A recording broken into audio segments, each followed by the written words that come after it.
Saludos, nos encontramos hoy desde ASEMI, la Asociación Colombiana de Empresas de Medicina Integral, y tenemos un invitado muy especial. Él fue desde 2004 a 2006 presidente de ASEMI. Estamos con Augusto Galán Sarmiento. Augusto, saludos y bienvenido. Ricardo, muchas gracias. Mucho gusto estar acá. Estamos iniciando un programa que hemos denominado Hablemos Claro en Salud. En principio vamos a presentar a Augusto Galán.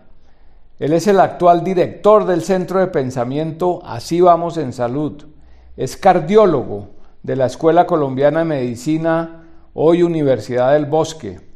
Magíster en Administración Pública de la Escuela de Gobierno Kennedy de la Universidad de Harvard.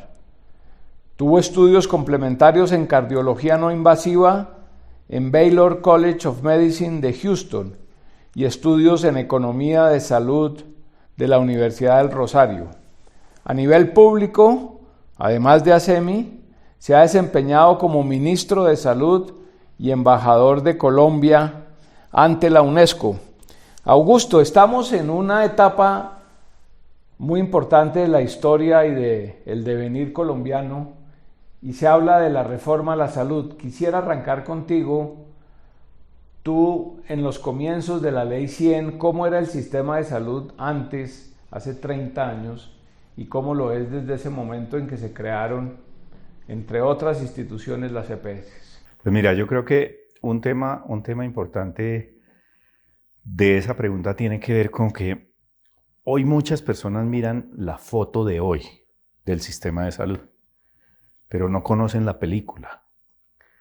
En 1992, por cada 100 pesos que nos gastábamos en salud, 57 pesos los gastaba la persona privada, digamos. Eran gasto privado, era gasto de bolsillo o de seguros privados, y solamente el 17% de la población podía acceder a la salud por vía de sus recursos propios. O sea, pagaba de su bolsillo o pagaba a través de un seguro privado. 30 pesos de esos 100 los gastábamos por seguridad social. Y la seguridad social solamente cubría al 23% de la población. Después de 45 años de historia de la seguridad social que había nacido en Colombia en 1947. En esos 45 años, apenas habíamos llegado al 23% de la población sin cobertura familiar. Solamente la cónyuge durante la etapa del embarazo estaba cubierta, pero solamente durante el embarazo. Y el primer año de vida del bebé que naciera. De resto no tenía cobertura. De resto, la familia no tenía cobertura y solamente el cotizante tenía cobertura.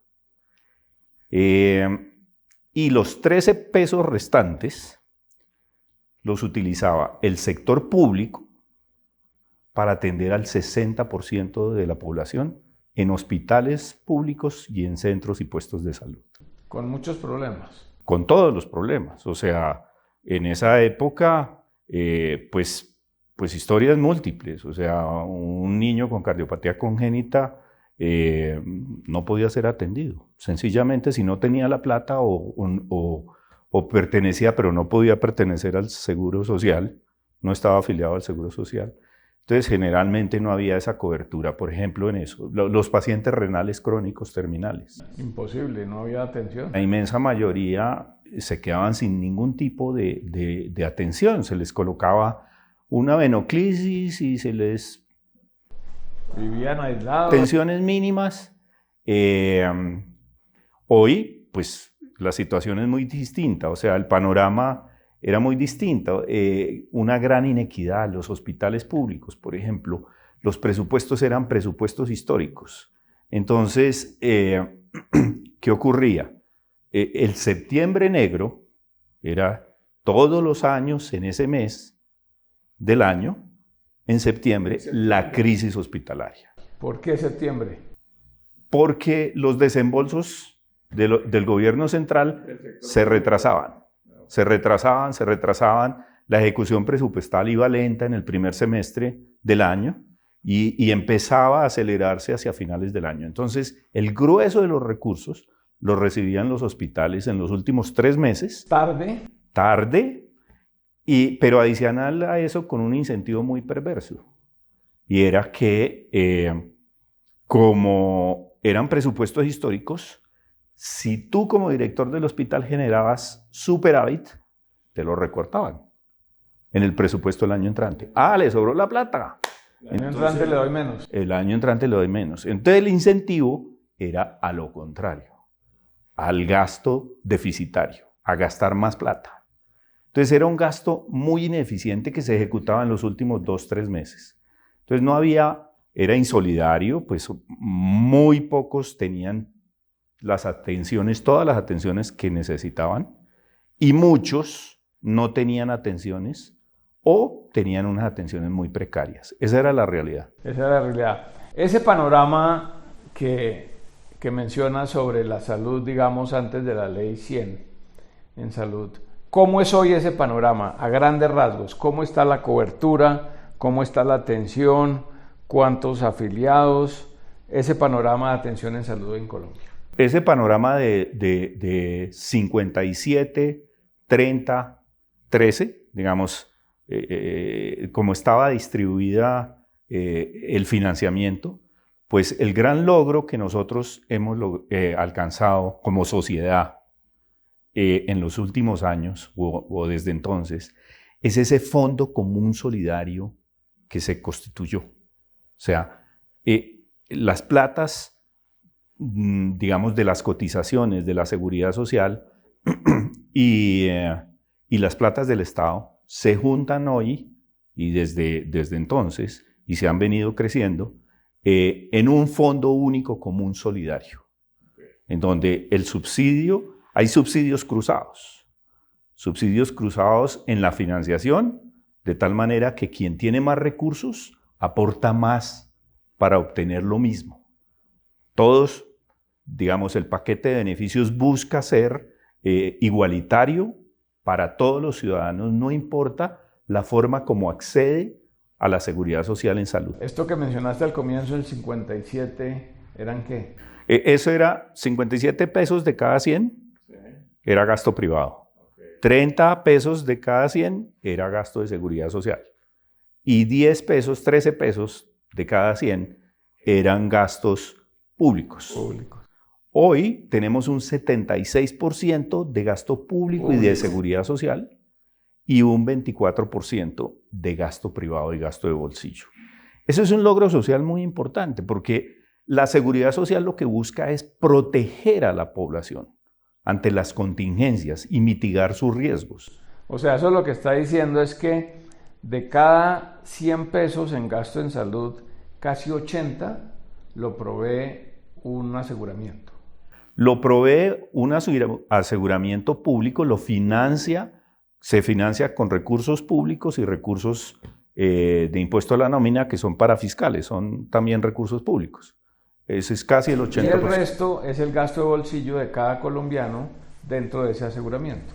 Gasto de bolsillo y de seguros privados. Y de seguros privados. Que realmente son gastos aparte del aseguramiento. Tú tienes que estar afiliado a la seguridad social por obligación en ese aseguramiento público si quieres acceder, digamos, o tener un seguro privado, o bueno, siempre puedes pagar de tu bolsillo, pero tienes la obligación de estar dentro de la seguridad social. Y desde el punto de vista de cobertura y calidad, ¿cómo estamos? Pues la cobertura de la seguridad social era la que te cuento. 23% de la población en 1992 después de 45 años. Hoy estamos en prácticamente el 100% de la población. O sea, hoy hay 49 millones de colombianos afiliados a una EPS. Hay 51 millones de personas afiliadas a la seguridad social, porque recuerda que tenemos el sistema general y hay unos regímenes especiales, pero que están también afiliados a una forma de seguridad social. Están las fuerzas militares, está Ecopetrol y el magisterio, están las universidades. Eso es cobertura, calidad. En calidad hemos mejorado mucho, pero hay una cosa importante también en la cobertura.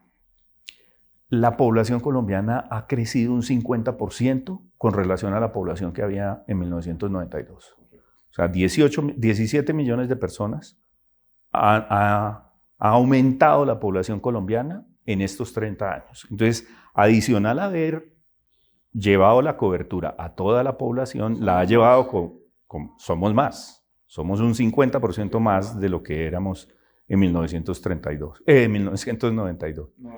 Sí. Ahora, en términos de calidad, digamos, también hemos mejorado sustancialmente. A ver, el acceso a los servicios se ha incrementado sustancialmente. A ver, primero, en 1992 hacíamos una consulta, todo el sistema de salud, una consulta por ciudadano al año. ¿No más? Exactamente. Era una consulta por ciudadano. O sea, uno solo se podía enfermar una vez. No, pues digamos... Sí, en promedio, ¿entiende? Una sola consulta por ciudadano al año, se hacían alrededor de 34 millones de consultas, entre consulta por medicina general, por especializada y por urgencias. Hoy estamos haciendo alrededor de 4,5 a 5 consultas por ciudadano al año. 5 veces más. 5 veces más, con más población, obviamente con más población. Nosotros estamos llegando, digamos, en tema de atenciones, esa figura, la tutela es muy importante. La tutela es un instrumento para la protección de los derechos fundamental y es un logro de esta sociedad, tener la tutela. Pero decir que por tutelas es que opera el sistema de salud. No es cierto. Pues las mismas cifras lo dicen. Pues estamos hablando de 200, cuando ha habido muchas tutelas, que son demasiadas, repito, 250,000 cuando ha habido los picos mayores. Repito, son muchas, pero son 250,000 al lado de cerca de 1.000 millones de atenciones al año. Sí. O sea, son más de... La cifra que yo tengo, tú me la corriges, es todas las EPS al año hacen 1.000 millones de atenciones, entre pedir cita o una operación, un posoperatorio. Mientras que hay 250 tutelas al día. Sí. O sea, hay 90,000 tutelas al año. Eso fue en el año 2020. Eso fue en el 2020 que hubo una caída por el número de tutelas, pero nosotros traíamos un promedio de tutelas entre 150,000 y 250,000 en los últimos 8 años. Y de estas 1.000 millones de atenciones, lo que llamamos quejas y reclamos, ¿cuántas hay? No, esas sí son mucho más. En este momento sí las cifras yo no... Pues las quejas, las PQRs que llaman a la superintendencia, esas sí son... Pero la cifra que yo tengo es 800,000. Sí, más o menos, al año. Es 800,000 0.01. Sí, sí. Digamos, son muchas y hay que atenderlas. Y más tratándose de la salud de los colombianos. Y en algunos casos, la vida de alguien. Es muy importante. Ahora, pero en proporción, lo que dice es una atención muy, muy, muy importante. No, pues es decir, es una evidencia de un incremento significativo en la eficiencia, porque esto lo hemos hecho con el equivalente a un gasto per cápita en salud que hoy está en $1.200, corregidos por poder adquisitivo del dólar. Eso es un término técnico, no es que tengamos $1.200 por persona en Colombia, sino eso es corregido por poder adquisitivo del dólar en Colombia para poderlo comparar con... Nosotros tenemos 1.200, México no, Costa Rica tiene como $1.600. En América Latina, Colombia no es de los más altos en gasto per cápita en salud, es de los más intermedios bajos. Y comparando con Estados Unidos, pues tiene $10,000 prácticamente por persona al año. Los países europeos tienen alrededor de $5,000 por persona al año. Y ahora que hablamos de los sistemas de salud en otros países, ¿en qué ranking estamos nosotros, por decir, en Latinoamérica o en el mundo? ¿Nuestro sistema de salud es considerado qué? La Organización Mundial de la Salud hizo una evaluación de sistemas de salud que yo creo que es la única que se ha hecho y tuvo varios parámetros. Eso fue en el año 2000 y la publicó.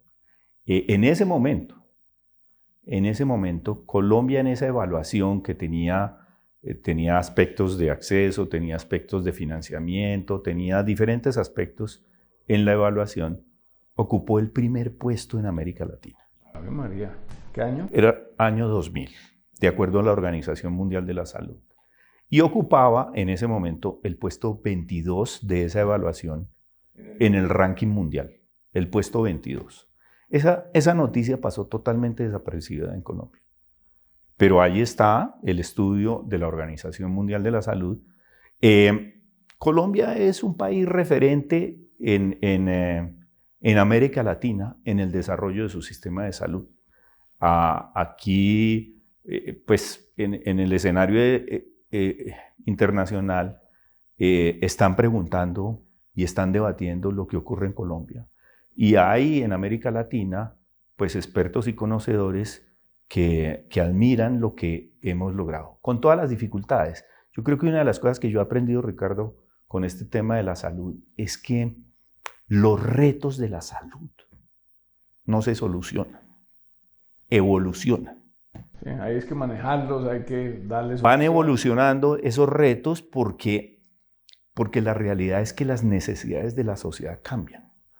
Entonces, nosotros no podemos comparar, digamos, lado a lado, la sociedad colombiana de 1992 con la de hoy. La economía ha crecido, las capacidades de la población han crecido, hay mucha más clase media, los requerimientos son mayores. En la medida en que las sociedades crecen, las exigencias sobre su sistema de salud aumentan. Pero además de eso, tú tienes el envejecimiento de la población, que en el caso colombiano se ha acelerado. O sea, vivimos más que hace 50 años. Exactamente. Esa vida aumentó bastante. Significativamente, en el caso colombiano, bastante en ese tema.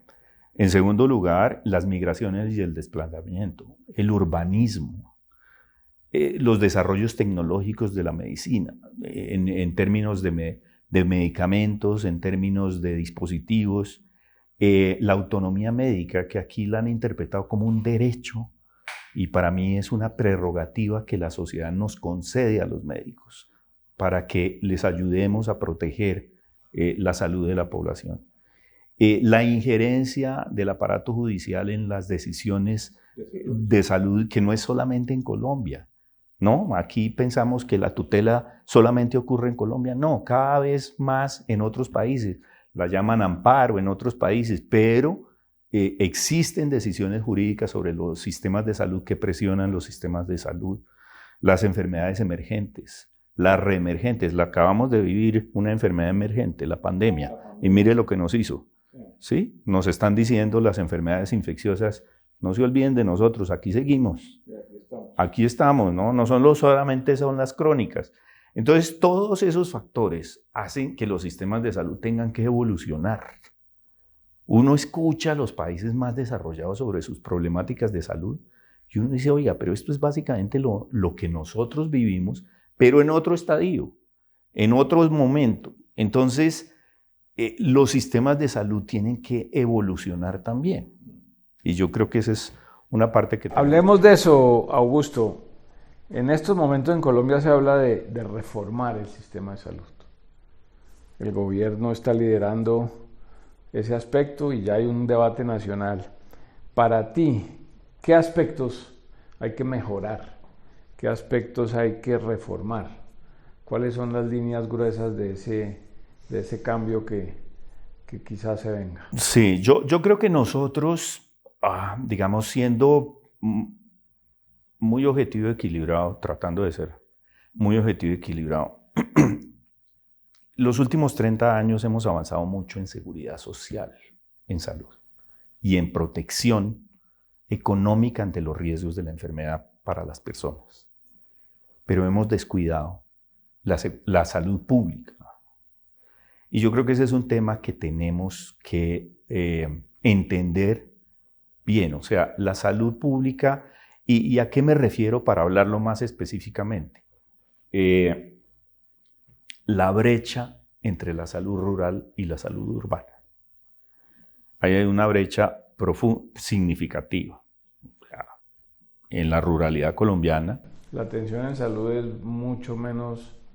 Pero es que ahí hay otro tema, Ricardo. La definición de salud.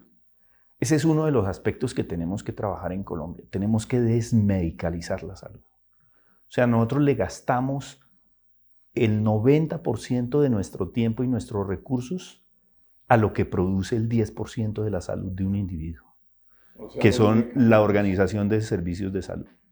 Todo este tema de las EPS, las IPS, el flujo de recursos, el giro directo, etcétera, toda esa organización que hay que tenerla y tenerla bien, esa básicamente es una perspectiva medicalizada de la industria de la enfermedad. Okay. Y de ahí nos tenemos que mover al cuidado de la salud. O sea, el agua. El agua. La nutrición. Exactamente. E ingresos dignos, acometidas de servicios públicos adecuadas, vías terciarias. O sea, si tú me dices a mí, ¿qué necesita la ruralidad? De hecho, me lo preguntó un periodista hace unos años.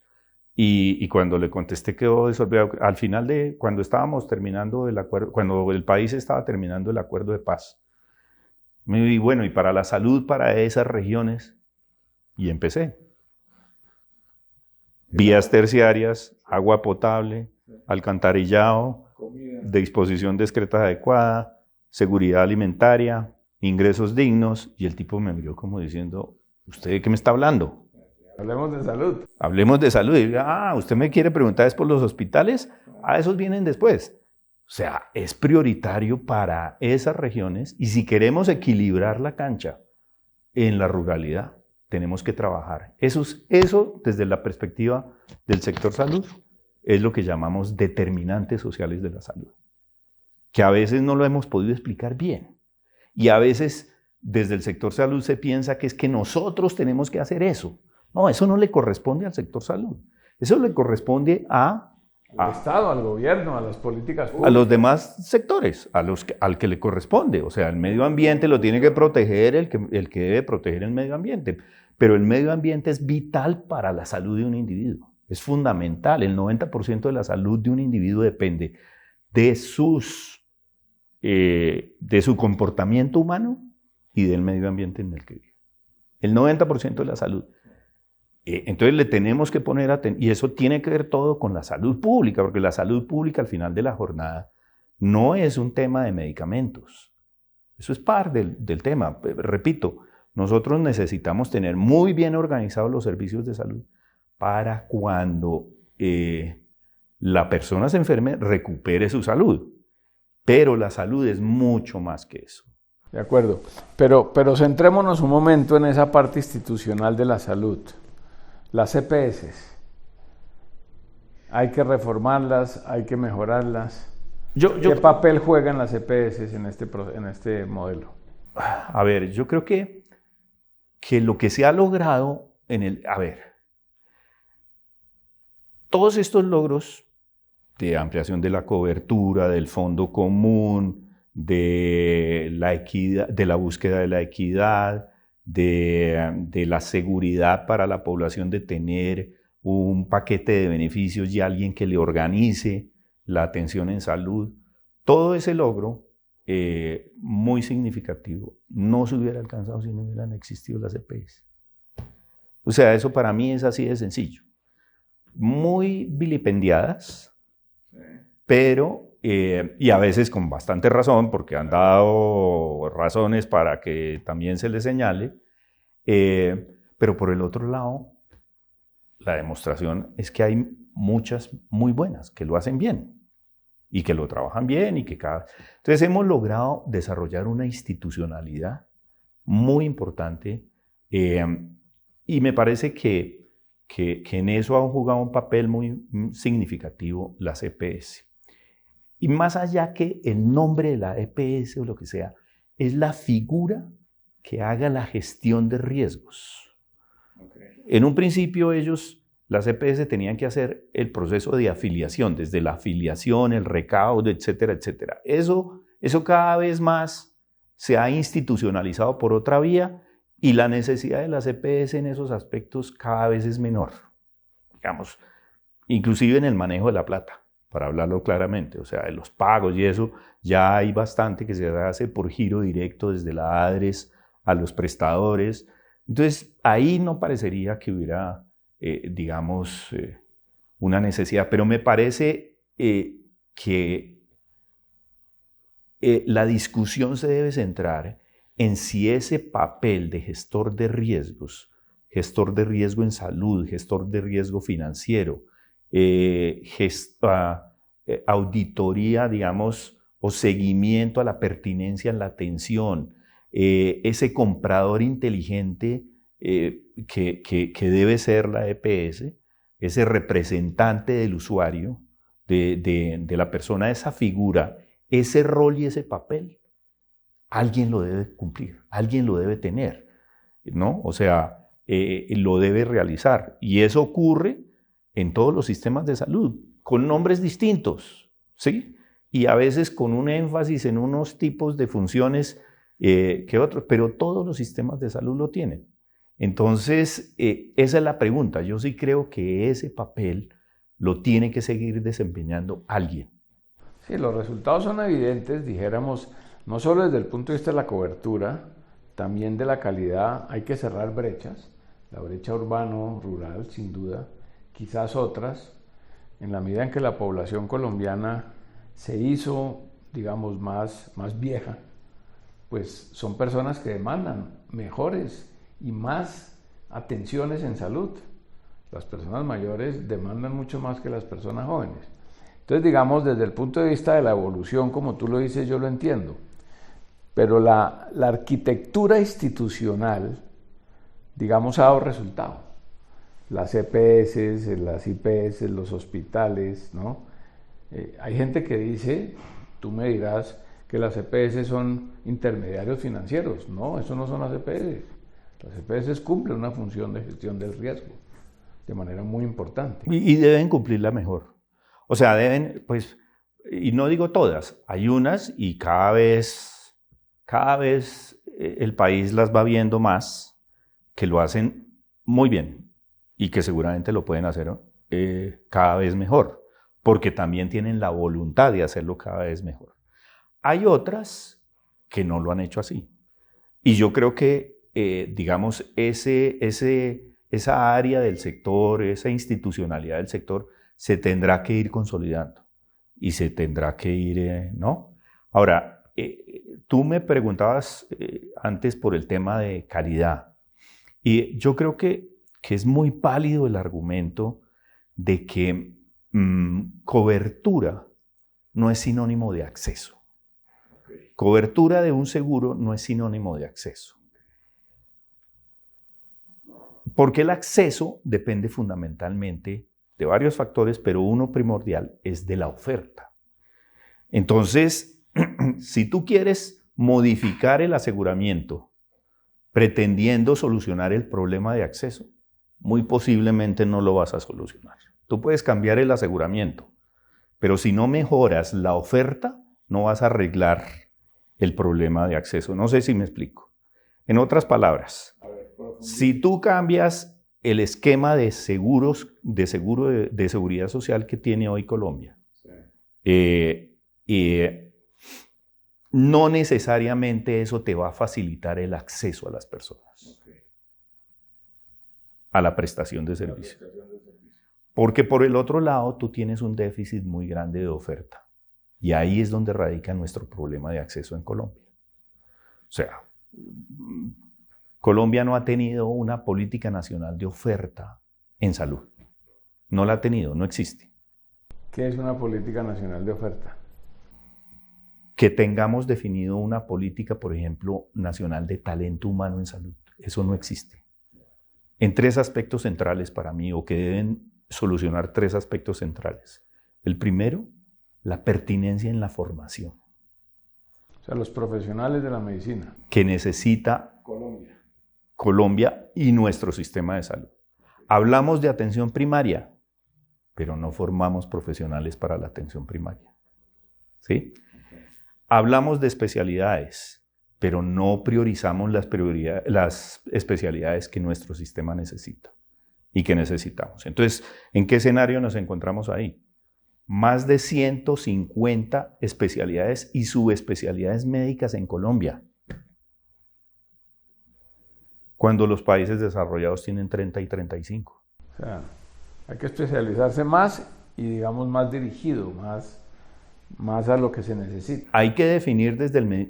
Mira, yo lo he dicho de otra forma que me ha costado uno que otro dolor de cabeza, pero el sector educativo no le ha preparado al sector salud el talento humano que el sector salud necesita. Eso no quiere decir que el talento humano sea malo. Es muy bueno. Es muy competitivo y en muchos casos mucho mejor que el talento humano en salud que tienen otros países. Pero el problema es que no es el talento humano suficiente que requiere nuestra operación de sistema de salud. Y eso ha ocurrido porque el sector salud no le ha dicho claramente al sector educativo qué es lo que necesita. Entonces, el tema de pertinencia en la formación es un tema clave para la oferta. En segundo lugar, está el tema de distribución geográfica del talento humano. El 52% del talento humano está concentrado en 5 grandes capitales. Y esas 5 grandes capitales coinciden totalmente con los 5 grandes centros formativos de educación del país. Tenemos que desconcentrar los procesos de formación, descentralizarlos y llevarlos al territorio, porque esa pretensión que hemos tenido de que la gente va o viene a las grandes capitales, se forma y regresa a su territorio, eso no funciona. La gente viene, se queda y si se puede ir del país se va. Entonces, o si tienen la oportunidad. Entonces, ahí tenemos que dar un giro en esos procesos de formación y en la desconcentración. Y el tercero, muy importante, igualmente importante que los anteriores, el tema de las condiciones laborales. Ahí hay que redignificar el trabajo de los profesionales de la salud. Entonces, ese es uno de los temas de oferta y de una política que no hemos tenido desde el sector salud sobre el tema del talento humano. El otro tema tiene que ver con el desarrollo de infraestructura. Y ahí nos hemos quedado cortos. Y hay que definir y generar estímulos porque ahí sí, adicionalmente, ha habido una carencia. Nos falta infraestructura física, nos falta infraestructura tecnológica en ciertas regiones del país, y ahora con el tema de la transformación digital, necesitamos avanzar, porque si no esa va a ser otra fuente de inequidad grande en el país, en la conectividad de todo el territorio nacional, porque ahí hay una herramienta muy poderosa para acceder a los servicios de salud y mejorar, inclusive para la teleeducación y procesos de formación educativa en los territorios. El sistema de salud y el de su familia. Mi sistema de salud, yo me siento confiado, pero yo quisiera tener esa respuesta más de un ciudadano del común, porque es que de alguna manera nosotros conocemos la operación del sistema. Yo me siento en una posición en que uno tiene un conocimiento, entonces yo me siento muy tranquilo en las circunstancias. Yo tengo mi EPS, mi familia tiene su EPS, estamos cubiertos, yo he tenido varias siniestralidades, me han atendido, tengo un seguro complementario, pero digamos la pregunta sería para un ciudadano del común. Y el ciudadano del común, yo creo que la respuesta está en lo que me está preguntando esta señora. Hoy se siente protegida, hoy se siente que alguien cuida de su salud, hoy siente que tiene una vía de acceso y una forma de llegar ante las necesidades que tenga. Entonces, creo que eso es muy valioso. Afuera las personas lo están sintiendo y están sintiéndose preocupadas de si eso va a tener un giro demasiado brusco que les haga perder lo que han logrado. De acuerdo. Muchas gracias. Estuvimos hoy en Hablemos Claro de Salud con Augusto Galán Sarmiento, médico, exministro, expresidente de ASEMI, y actualmente diriges una ONG que sigue la salud, sigue todo el proceso de salud. ¿Qué indicadores manejas en este momento de memoria? Nosotros le hacemos seguimiento a todo, a numerosos indicadores, 90 indicadores, más de 90 indicadores. El sector tiene muchos más, pero digamos, con ellos hemos conformado unos índices. Tenemos un índice nacional de atención en salud. Ese índice nos ha mostrado que Colombia está en un lugar intermedio alto. Así vamos en salud. Así vamos en salud, se llama. Tenemos un índice nacional de desempeño del sector salud, un índice departamental y estamos construyendo un índice de salud rural, que ha sido complejo, pero próximamente lo estaremos presentando. ¿Dónde publican? No, nosotros tenemos nuestra página web, asivamosensalud.org, www.asivamosensalud.org, y ahí pues tenemos varias áreas, o sea, un área del seguimiento a la información, seguimiento a políticas públicas y análisis de políticas públicas, y estamos desarrollando un área de participación ciudadana y educación para la salud. ¿Estamos bien en salud en Colombia? Pues estamos mucho mejor que lo que te estaba diciendo, digamos, al comparar Colombia con los países de la OCDE, y eso lo venimos haciendo con una trazabilidad, Colombia está en la parte media alta de la tabla. ¿Son países? Que, claro, hay unos países con mayores capacidades económicas y de otro orden, y entonces nosotros vemos a Colombia en una buena posición. Vemos debilidades, y ya mencioné el tema de salud rural y el tema de salud pública, y ahí tenemos que fortalecer esos aspectos sin lugar a dudas. Pero en lo que tiene que ver con la seguridad social, lo que hemos visto es que Colombia, digamos, ha obtenido unos resultados buenos, significativos, importantes, que hay que preservarlos, hay que mejorarlos, y sí, siempre hay áreas de mejora. Bueno, muchas gracias, don Augusto Galán Sarmiento. Estamos hoy desde ASEMI trabajando los temas de salud. Muchas gracias y hasta próxima oportunidad. Ricardo, muchas gracias, mucho gusto.